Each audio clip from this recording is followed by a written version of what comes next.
Senegal is unugal, violen yente manko. Senegal is unugal, violen yente manko. Senegal is unugal, violen yente.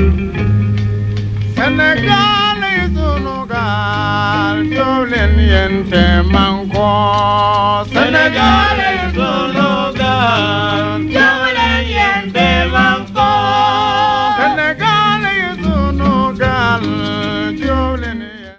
asalaamaaleykum mbokki internet yi ñuy seetaan ñu ngi leen di nuyu di leen ziar di leen jox seen wàccuwaay yéen ñi nga xamante ne yéen ñu safoo nekk fii ci biir réew mi ci bitim réew di amaat mbégte contentement dalalaat leen fii ci seen biir émission dernière minute de midi comme niñ leen koy defalee saa su ne xanaa rek ñu nuyu suñu mbokk mi sëñ Abdou Kane bala nga ziar rek mbokki internet yi ñuy seetaan. waaw soxna su maa ngi lay dellu nuyu yow itam di la ziar di nuyu soxna Dieyna.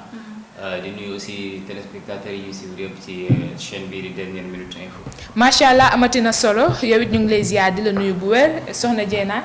soxna Astou maa ngi nuyu bu baax di nuyu aussi sëñ Abdou Kane ma bokkal plateau bi di nuyu aussi di nuyu également ami internet yi nga xamante ne ñoo ñu suivre à travers la plateforme. macha allah yow it ñu ngi lay jox sa wàccuwaay di la nuyu di la ziar xanaa rek ñu tàmbali suñu émission ak suñu première partie bala nga ñëw ak ñun dikk ak ñun ci xibaar yi fi jot a wàcc tey. voilà soxna Astou comme actualité nous avons concert de casserole et de klaxon bi nga xamante ni moom la Sonko amaloon démb à partir de 20h. de 20h plutôt à 20h10 jeunesse bi nag jot nañ ko nangul loolu nga xamante ne moo di concert de casserole bi. macha allah soxna Dieyna li ñu fi am muy actualité bu njëkk. kii di leader bu Pastef di monsieur Ousmane Sonko daal dina woote woon lii di concert de casserole démb ci mercredi bi ñu gis ni le leader de Pastef a réussi son coup de com'. waaw loolu moom je pense que comme ni nga ko waxee rek c'est l'évidence qu'on a pu constater c'est le constat global boo xam ne vraiment ñëpp def nañ ko waaye nag man deux enseignements laa siy tiré pour man ñaari jàngat la bi ci njëkk mooy déjà l'état est alerté maanaam war na xam que ni kon am na une grande partie des Sénégalais yoo xam ni d'accord tuñ ci méthode de fonctionnement effectivement kon moom immédiatement war na ci gaaw tirer leçon xool naka lan moo naqari askan wi ci régime moom ci gouvernement ak naka la war a def ba joyanti ko def naa li ci ëpp solo war na fexe poser un acte fort ci élection législative yi ñu jëm bu mënee def comme ni Abdoulaye Wade defoon changer ministre de l'intérieur bi nga xam moom moo war a doxal élection yi mu jox ko keneen boo xam ne ce sera une autorité indépendante loolu boobaa dina nekk un acte fort boo xam ne mën na ko permettre au moins mu gagnewaat quelque confiance des Sénégalais loolu mooy premier aspect deuxième aspect bi mooy ki nga xam ne moo ko woote woon muy Ousmane Sonko nekk le leader bi nga xam ne tey mooy incarner l'opposition moom tamit enseignement bi ñu ci war a tirer au-delà du fait que réussir na ko klaxon yi réew mi à bouillonner de klaxon de casserole war na xam ne tamit am na ñu bari ci ndaw ñi ñoo xam ne jaral na leen moom lu bari ñoo xam ne tey jii ci lu mu leen duggal ñu dugg dañ ci dugg boo tollee foofu nag day laaj une prise de responsabilité nga dellu ginnaaw nag reculer tuuti xoolaat maanaam nga ubbi champ bi xool exactement yow ci yan canevas nga war a commencer di emprunter lu am solo parce que nit ñi boo leen woowee ba ñëw tamit da ngay teg ci ñoom xam-xam teg ci ñoom lu wér lu ko moo rek nit ñi ni ñu mbàmbee ñëw noonu la ñu mbàmbee ndaw parce que nit ñi moom sénégalais yi dañoo gaaw a fàtte te tamit dañoo gaaw a weddi nit ñi la toppee nii ba di la yëkkati loo wax ñu ànd si boo ne woon sëqat leen sax ñëpp ni oxo da nga war a xam nag yow loolu naka nga koy exploiter transformer ko en énergie positif dugg leen ci yoon yoo xam ne ñoom buñ ci duggee personnellement dañ ciy yëg seen bopp du yàq seen temps mais tamit askan wi da ciy yëg boppam loolu ëpp njariñ fexe ba ñoom actes yi ñuy posé mu leen di def loolu loo xam ne sénégalais yëpp ay gis ni lii am na njariñ et que ne ëllëg tamit bu fi toogoon pouvoir boobu mu am muy peuple bi ànd ak moom tey jii dina fexe ba transformer ko en énergie positive transformer ko aussi dans l'avantage des Sénégalais. pour man loolu moo ci ëpp solo et que donc Ousmane Sonko ak ñi nga xam ñoo nekk ci coalition Yewwi Askan Wi yëpp war nañ def cette prise de conscience de recul pour gën a exploiter atu bu mag boobu ñu yor bañ rek di ko exploiter ci à chaque fois kaay leen ñu tëgg ay bool à chaque fois kaay leen ñu def manifestation. pour man loolu peut-être c'est bien bon pour parfois lancer un signal. mais au-delà de ça yeneen acte nga mën a poser loo xam ne day jëriñ askan wi ñëpp l'unanimité ñëpp ci ànd xam. daan na ko def sax par rapport ak à l'agriculture. mooy comme li mu daan def. bu ak campagne agricole jotee. mu woo militant yëpp ne leen dama bëgg képp kuy militant Pastef nga ñëw ñu dem bay ànd ak ñoom ñëpp nit ñi déggal ko. bu ñuy fàttaliku bayoon nañ fi kànja gu bari sax. voilà bu école amee problème enseignant yi di grève mu ne képp kuy enseignant bokk Pastef maa ngi lay ñaan nga dem jàngale ay cours nga def ko gratuitement te yàlla rek tax. maanaam action yu mel noonu da doon posé mu doon yoo xam ne nit ñi da leen di marqué. en tout cas les Sénégalais qui sont objectifs da leen di marqué te dañuy xam ne tamit kii doole ji mu yor. jëfandikoo ko doole ji mu yor tamit mi ngi koy mettre au profit des Sénégalais. je pense que loolu moo ëpp solo. je pense que loolu mooy li ci am solo ndax suñu homme politique yi ci langue googu lañ leen di woo loo xamante ne day jëriñ askan wi day jëriñ Sénégalais yi ndax ñun Sénégal rek ko ñu ñor. leneen loo xamante ne day indil gàllankoor suñu réew. dañ koy bañ. xanaa rek ñoom xam naa dinañ ci bàyyi xel bu baax a baax soxna Dieyna. voilà soxna Astou beneen point bi ci topp rek moo di benn attentat nag moo manqué foofu ca poste électrique de la Sénélec foofu ci autoroute à péage. les membres du commando nag jot nañu leen a jàpp. heureusement bañ ne attentat manqué. bu nekkoon attentat réussi ça serait catastrophique. sëñ Abdou. waaw attentat manqué de justesse. nga loolu tamit c'est une erreur bu grave boo xam ne ñun déjà man je me mets dans l'idée que am na parce que mënoon naa am. puisque manqué lañu wax. lu manqué moo xam c'est par chance. c'est par chance effectivement. yàlla ci dugg rek mu demee noonu. waaye lu évident la lu mënoon a am lu probable la woon. léegi nag li ngay ñaxtu foofu rek mooy ñun pourquoi ñun ci suñuy instance administrative lan moo tax amuñu un système d'entretien boo xam ne. de prévention également. wala boobu bu fekkee am nañ ko lan moo tax ñooñu seen liggéey ni ñu ko war a defee dëgg-dëgg duñ ko defee noonu. parce que je pense que fépp am na système d'entretien boobu. mais lu ñu gis mooy dañuy dem ba seen dispositif bi nga xam moom la ñu mettre en place day obsolète mais ñoom ñëpp dañ koy xam mais ku ne day taxaw di seetaan. ba mu indi il faudra maintenant jéye am. pour que ñu mën a génn nag. di réagir jéem a joyanti. def ci ay millions wala def ci ay milliards yoo xam ne ci gafa Sénégalais yi lay génne.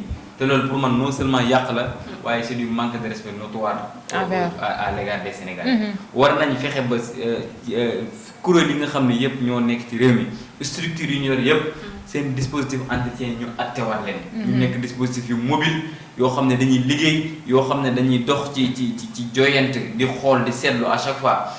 yan matériel la ñu war a changer yan matériel ñoo obsolète yan matériel ñoo fi nekk yoo xam ne.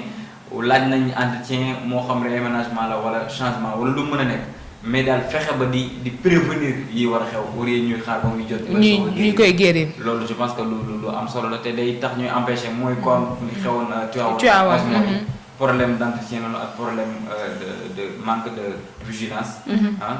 te vraiment yooyu mën na indi jéey yoo xam ne vraiment. du neex daal. du neex parce que li ñuy taamu di gis mooy dañuy bàyyi ba jaan daw ñu topp ci watit wi di dóor il faut prévenir vaut mieux que guérir. je pense que ñoom war nañ bàyyi xel loolu bu baax a baax ndax lii musiba naaru laa la doon jur. heureusement mun nañ wax ni heureusement ba mu amulee xam naa rek ñoom dinañ ci bàyyi xel bu baax soxna Dieyna. voilà dernier point bi soxna Astou moo di kuréel boobu nga xamante ni moo di ONU organisation des Nations Unies ñoom nag invité nañ leen à organiser benn mission au Sénégal pour mettre fin aux graves atteintes aux droits de réunion pacifique. lu doy waar. waaw soxna Astou gis nga. faire appel à une organisation internationale. waaw loolu day montrer rek ñun suñu limite maanaam ñun naka la ñuy defee aveu d'échec aveu d'impuissance. bi ñuy def c'est extrêmement grave. mooy ñun déjà jàpp nañu réew mi kenn nekk fi koo xam ne war naa mën a joyanti lool. mooy li ñuy xeex ba fexe ba liberté doomu aadama ñu jotaat. li ñuy xeex ba fexe ba réunion pacifique yi ñu bëgg amal ci suñu biir réew muy am ñun jàpp nañu amul benn autorité compétente ci biir réew mi. bu ko mën a def te yàlla xam ni c'est pas le cas. ak fee bari. am nañ ci réew mi ñoo xam ne tey loolu du dara ci ñoom. mais da ngay gis la xoolal le cas de Cheikh Mahi Niass. yàlla sama borom guddal fanam. Cheikh Mahi Niass fan yi génn rek lan la fi defoon génnul woon dem bitim réew. fële ca Darfour. dem fa régler conflit boo xam ne. ça a duré pendant des années. conflit boo xam ne li mu opposé woon ci ay tribus bi kenn xamul nu ñu sol. wallaay ndeysaan loolu boo ko doon comparé ak problème yi am Sénégal tey day nekk problème yu élémentaire. léegi yow boo xam ne am na capacité def loolu à l'étranger nit ñi di ko saisir yow le pourquoi bu koy am sa réew ba pare doo ko exploiter. moo jaaxal ñëpp loolu moom mooy écœuré à chaque fois. moo jaaxal ñëpp. lan moo tax suñu kilifa diine ñu bëgg leen jàppee ay personnages yu mécaniques yoo xam ne daal ñoom seen rôle mooy rek jàpp julli dem jumaa ja ñëw sermoné wala bu événement jotee ñu yónni fa seen i délégation. ñu ñëw joxe fa koppar. addiya def fa seen i discours. pare nañ si ñun foofu lañ bëgg a yem ak ñoom. duñ leen imprégné si. dañ leen la gestion dañ leen a war a imprégné sur la gestion. sur leur méthode de gouverner. mooy te nag li ci doy war mooy bu ñu demee nag ba xamatu fu ñu jëm. ci ñoom la ñuy dellu gis kenn ku ne nag. dafa naan suñu kilifa diine yi dañoo war a wax. nga xam ne yow bés booy teg say bu affaire yi neexee ngay teg say mbir di teg say jalon doo leen xalaat. doo leen woo digal doo recueillir seen avis da ngay avancer ba dugg ci kàmb boo xam ne xamatoo foo jëm nga bëgg jël bal bi dóor ko ci kilifa diine yi ne dañoo war a wax te man je pense que ils sont assez responsables ba xam nañ bu baax a baax ci lan lañ war a àddu ci lan lañ war a wax xam nañ nan lañ ci war a àddu te leen suñu borom may na leen une maîtrise parfaite de toutes les questions sociales ñu xam naka lañ koy aborder et de manière pacifique loolu ci ëpp solo ñoom tey jii mën nañoo lijjanti réew mi ba mu ne cocc te xat du damm. bant du damm.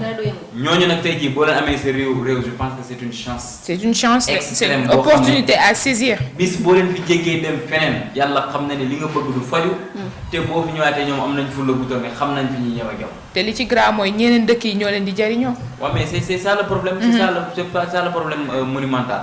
ñu si mel ni Cheikh Mouhamadou Mountakha ñu si mel ni Sëñ Babacar Sy Mansour. ñu si mel ni Cheikh Mahi Niass. ñett ñooñu tey jii loo leen saisiroon sur les questions nationales yàlla xam na ne amul lu ONU mën ci réew mi. te ñoom mënuñu ko amul ci àdduna. kon ñun dañuy fexe ba ñooñu ñuy xam ne ay plus-value lañ dans notre société.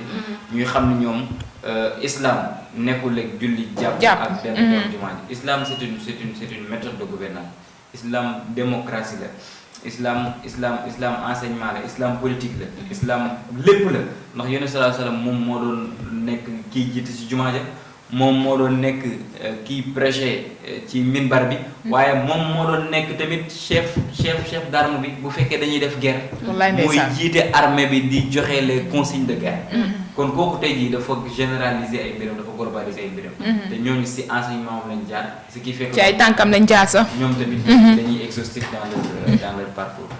en tout cas war nañ leen bàyyi xel suñu kilifa diine yi nekk ci réew mi jéem di leen imprégné ci li nga xamante ne mooy gestion réew mi état du Sénégal am benn collaboration étroite bu mu war a am ak ñoom ngir li nga xamante ne mooy jëmale réew mi kanam soxna Dieyna.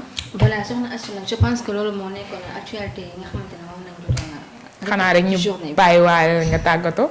voilà maa ngi lay remercier bu baax. di remercier Mame Adou mi nga xamante ne jot na décortiquer waxtaanee li nga xamante ne moo di actualité yi. boobu ba léegi à travers notre plateforme digitale de DMI. macha allah amati na solo soxna Dieyna yow ñu ngi lay jaajëfal di la remercier bu baax. ci xibaar yi ñuy baaxee bés bu jot actualité bi ñuy baaxee. xanaa rek ñu dem ci suñu deuxième partie émission fas yéene fee dalal ki nga xamante ne mooy Dicko Sow. Sénégal yi sunu gaal jóg leen yéen te manko Sénégal yi sunu gaal jóg leen yéen te manko Sénégal yi sunu gaal jóg leen yéen Sénégal yi sunu gaal jóg leen yéen te manko Sénégal yi sunu gaal macha allah mbokki internet yi xanaa rek ñu nuyoon teg suñu mbokk mi ñu dalal léegi nii ci plateau bi di Dicko Sow di la nuyu di la jox sa wàccuwaay bàyyi la nga nuyoog internet yi ñuy seetaan. waaw Astou maa ngi lay nuyu di nuyu aussi sëñ Abdou di nuyu ñi nga xamante ne ñooy suñu mbokk technique suñu techniciens yi nga xamante ne à chaque fois ñoom ñoo ñuy accompagner ci plateau bi di nuyu suñu mbokk téléspectateurs yi nga xamante ne chaque jour ñu wan ñu seen fidélité ak seen kóolute ci suñu plateforme digitale di Dernière Minute Info.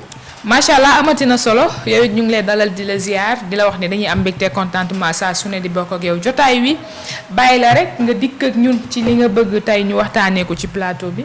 waaw Astou ginnaaw bu ma leen nuyoo ba pare yaakaar naa ne ñuy xuus ci li nga xamante ne mooy sujet d'actualité ndax fan yii yëpp surtout tey nemmeeku nañ li nga xamante ne am na ay journaux yi nga xamante ne ñu ngi posé wu la question est-ce que du ñu reporter li nga xamante ne moo di élection législative yi bu ñu nemmeekoo ñi nga xamante ne mooy journaux yi ko bind bokk nañ ci Tribune bokk ci aussi ñi nga xamante ne moo di waa Rewmi Quotidien Walf Quotidien ak Le Vrai Journal aussi même question bi la ñuy posé wu et pour ce faire je voulais juste remettre la parole à Abdou moom tamit mu xool naka la jàngatee mbir mi. sëñ Abdou. soxna su jërëjëf soxna Diko je pense que report des élections ngay wax alors élections yi man pour man report du nekkul la meilleure solution. ndaxte respect du calendrier électoral démocratique dafa baax ci réew fexe ba yow période yi nga doon tenir ces élections nga tenir ko dans ces mêmes périodes dafa baax trop ci réew et je ne vois pas le pourquoi ñu war a mën a élection yi sax dañ ko report ba ñu yegg si bien sûr lu tax ñu war a mën a loolu ci la bokk parce que am na ñu naan actuellement comme tension bi nii nu mu xawee élevé entre ñi nga xamante ne ñoo di waa coalition Yewwi ak Benno Bokk Yaakaar fan yëpp yéen a ngi gis seen tiraillement et autres nit ñi te aussi am na ñeneen ñoo xamante ne ñu ngi laajte ci wàccaayu tabaski bi parce que campagne bi normalement le 10 la war a commencer te le 10 bu dajeek li nga xamante ne moo di tabaski nit ñi war a dem tabaski ji ñëwaat pour campagne aussi dina nekk loo xamante ne lu xaw a metti la ci ñoom yaakaar naa ne loolu tamit nekk na raison bi nga xamante ne nit ñi ñoo ngi koy laajte lan moo tax ñoo mën a reporter li nga xamante ne moo di élection yi. waaw gis nga Sénégal nag dañoo gaaw fàtte parce que boo xoolee maanaam opposition bu def nii bu mel nii ci élection yu jëm c'est pas la première fois. c'est pas la première fois. et loolu ça nous renvoie à la jurisprudence de Wade parce que rappelez-vous en 2007. L'opposition significative avait boycotté les élections. te loolu nit ñi dañ koy fàtte. Sénégal dañ koy fàtte ça ne s'est pas passé la première fois. En 2007 on avait un taux de participation qui avoisinait les 32%. Pour dire que c'était tellement faible que toute l'opposition significative avait boycotté les élections. À l'époque, président de la République Macky Sall mi moo nekkoon directeur de cabinet directeur de campagne bu Abdoulaye Wade. Donc li ñu mën a wax rek mooy c'est-à-dire yenn stratégie la ñu war a emprunter ba élection ñu jaaral ko ci jàmm. Pour man li ci njëkk am na pas boo xam ne état da ko war a def. mooy l'opposition li nga xam ne amoon na ko réussiroon na ko vis-à-vis de Wade ba war a mën a tax ñu dem élection mooy d'abord mu jëlee ci élection yi kii di ministre de l'intérieur. jox ko une autorité indépendante mu organiser élection yi. parce que Abdoulaye Wade loolu la defoon dafa jëlee woon élection yi ci Ousmane Ngom joxoon ko ki nga xam ne mooy Cheikh Gueye loolu moo taxoon il y avait eu un climat social politique tempéré ba nga xam ne opposition ñoom seen bopp d'accord nañ ngir dem élection. parce que li ñu mënul gëm mooy on ne peut pas être juge et partie à la fois. mënoo nekk nga bokk ci benn coalition. di battre campagne pour kooku gagner ba pare nga ne yow yaa organiser les élections. yow tey jii même bu fekkee ni nga ciy xool sa aqula talaay mënoo wax ba am confiance nit ñi. c'est-à-dire day am une rupture de confiance boo xam ne mënoo fexe ba faire revenir ça. te loolu moo waral tey jii langue politique bi mënoo fee wax dara ci wàllum élection lu juste ba ñu gëm la état foofu la tollu tey jii. maanaam rupture de confiance entre la population et l'autorité étatique tey c'est extraordinaire. te li ko waral mooy yu mel noonu nga jël koo xam ne ñëpp xam nañ ne kii ci yow la bokk dafa bëgg nga gagner. muy organiser élection loolu bokkul ci impartialité. parce que bu ñu fàttalikoo tuuti rek c'était le cas avec ki nga xamante ne moo fi nekkoon ministre de l'intérieur bien avant qui Antoine Félix Diome. Aly Ngouille Ndiaye c'était la même chose moom tamit dañ ko doon taxé de politicien comme quoi que dafa bokkoon ci régime bi nga xamante ne moo fi nekk loolu moo waraloon élection yi jaar woon yoon aussi. effectivement mooy li ma la wax rek élection moom gis nga wàllum élection lépp lu ci aju pour man dañ ko war a defal beneen branche en part maanaam benn autorité administrative boo xam ne moom mooy gérer lépp luy wàllum élection nga am kenn koo xam ne da ngay bokk ci benn parti ba ñu la fay xam nga naan yaa ngi gérer élection loolu mënoo fee def nit ñi d'accord loolu am na moom li nga def bu leeree nañ ñi am transparence bu leer nañ dina am ñu jug ni dafa am sa benn intérêt boo làq si ginnaaw loolu mënta ñàkk. te mooy li ma la wax rek day indi état bi ñoom personnellement daf leen di yàqal parce que day tax population bi maanaam rupture de confiance bi ñu am à l'égard de cette autorité étatique dañ koy gën a cultiver day gën a màgg day gën a juddu dem nañ sax dañuy wax ne te fi mu toll nii réew mi toll na foo xam ne tey jii sa carte gab sax boo ko digalee laaj 50 000 nga bës 50 000 gab bi génne la 50 000 da ngay taxawaat di wàññi. waaw di compter xaalis bi wóolu woo sax ni gab bi tey jii. dina la génne 50 000 effectivement maanaam toll ci manque de confiance dafa élevé. donc day laaj état moom tam mu def ci ay jéego yu am solo teg ci ay pas. wane vraiment que ni am na volonté manifeste de faire réussir le calendrier. opposition bi aussi am nañ ci part de responsabilité. opposition bi am nañ ci part de responsabilité mais li leer mooy opposition bi ñoom actuellement nekkul ñoom ñooy tabb ki nga xam mooy organiser élection yi. te tamit d'accord uñ ci ki nga xam moom mooy organiser loolu problème bi yëpp foofu la nekk en réalité. loolu mooy le noyau du problème Antoine Diome mi nga xam mooy ministre de l'Intérieur organiser élection yi ñoom personnellement wóoluwuñ ko. dañoo jàpp ne kii Macky Sall la fi nekkal moom lay doxal. léegi nag pour régler sa problème li gën a yomb mooy nga déplacer le curseur jëlee ko ci Antoine Diome. jox ko keneen ñoom du ñu am lu ñu wax. société civile. société civile wala kenn koo xam ne day nekk kilifa ci réew mi boo xam ne vraiment ñëppay nag. ak wàccaayu tabaski bi maanaam est-ce que loolu war na tax ñu reporter li nga xamante ne moo di élection yi. xam nga nag tabaski ak élection yi boo xoolee am na tuuti temps parce que tabaski ñi ngi wax le 10 la. élection yi le 31 juillet la. je pense que tabaski moom Sénégal. xanaa xëy na campagne yi la ñuy wax. te campagne yi aussi ce qui est sûr mooy le 10 la war a commencer mais du commencer le 10. non non nit ñi xar mi la ñuy tal. voilà ce qui fait que yow jour tabaski bu nekkee le 10 au plus tard. 3 jours le jour d'avant et le jour d'après. Généralement Sénégalais yooyu la ñuy fête. kon ce qui fait que yow 2 jours après la tabaski nit ñi mën nañ battre seen campagne.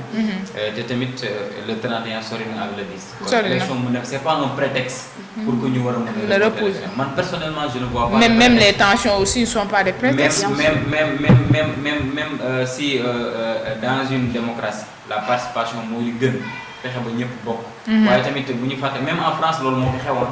même en France actuellement boo demee avec les législatives mën nga ne le premier parti politique en France aujourd'hui c'est l'abstention. on a 52% d'abstention en France. donc pour dire que loolu du fii rek la xew. day yàgg am ci ay réew opposition jug pour boycotter wala état jug ngir teg ay ndëgg si rek waaye lu ci mën di am. population ñoom dañuy bëgg di exprimer seen voix à travers les urnes.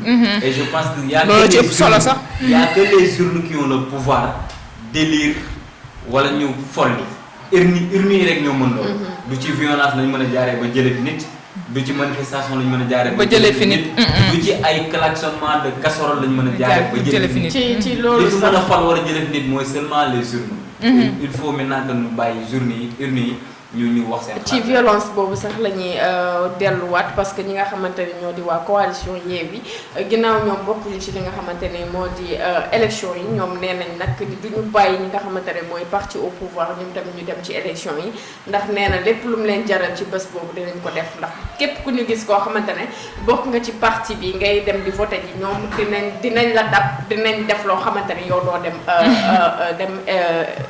li nga xamante ne moo di élection ba xam loolu tamit ça doit être vraiment une chose boo xamante ne nit ñi war nañ koo rafetlu. waaw loolu moom kenn du ko rafetlu vraiment parce que gis nga leader politique rawatina sax nga toll koo xam da ngay wax nit ñi di la dégg. di la déglu di la déggal dafa am benn responsabilité boo xam ne danga ko war a am bu mat sëkk. mooy déjà yow booy élever sa voix dans l'espace public. war nga xool lan nga war a wax ak naka nga koy war a waxee parce que Sëñ Babacar Sy radiyallahu anhu da daan wax naan. dafa am yoo xam ne waxtaanu biir néeg la. maanaam dafa am yoo xam ne ci penc mi nga koy génnee effectivement sa conviction la wala sa gëm-gëm la.